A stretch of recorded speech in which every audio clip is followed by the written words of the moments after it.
Hey everybody, welcome to week 3 of class. A couple things I just want to throw out there before we get into sort of what we're going to be looking at this week. One is the discussion boards. I want to thank you guys for getting those things uploaded and uploaded on time. Again, the requirements for those discussion boards can be found on the homepage in Canvas, but there's also some directions in the syllabus, and specifically the directions in the syllabus talk about the requirements for when you respond to another student.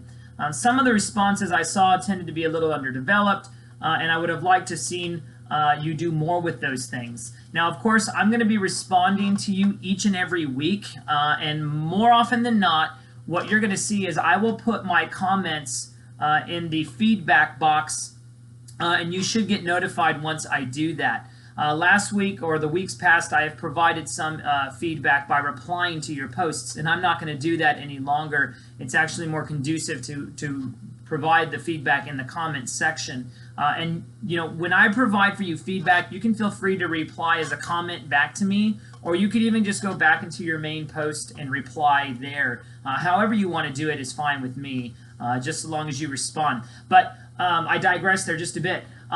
Just make sure that when you're responding to these discussion boards that you're following all the requirements as laid out in the discussion board requirements, as well as those as laid out in the syllabus for responding to other students, okay? So I just wanted to get that tossed out there. The other thing that I want to remind you about is that although it is a little bit off in the distance, your first PowerPoint assignment, I believe it's at the end of week 8 when that is due, but that's coming up, and what I want you to start to do is just to think through what topics you might want to look at. Again, the directions for this are in the syllabus, but basically what I want you to do is to select 2 topics that you think had a significant impact on the way in which the United States developed. Now, you are free to look at this from a political perspective, cultural, social, whatever perspective you want to look at. You can do that. Tailor this to fit your interests, okay? But you know, think through the topics that you might want to do, and then get back to me via email so that I can just sort of be aware of what you're thinking, okay? All right, for this week, we are going to dive into a period known as the Gilded Age. And this is a time during the latter part of the 19th century when in many ways big business, large corporations like Rockefeller's Standard Oil or Carnegie's Steel or the Vanderbilt family and the railroads, where they basically come to dominate their respective industries. But it's also a period when you see mass immigration. In fact, we saw that last week. You're going to see monopolies being taken place. Many of these large corporations just start buying up other smaller companies.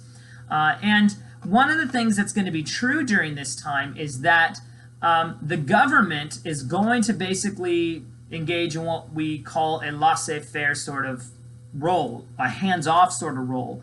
The government in many ways benefited from the growth of these industries, and so they worked and paralleled with these industries even when the companies themselves were extremely corrupt.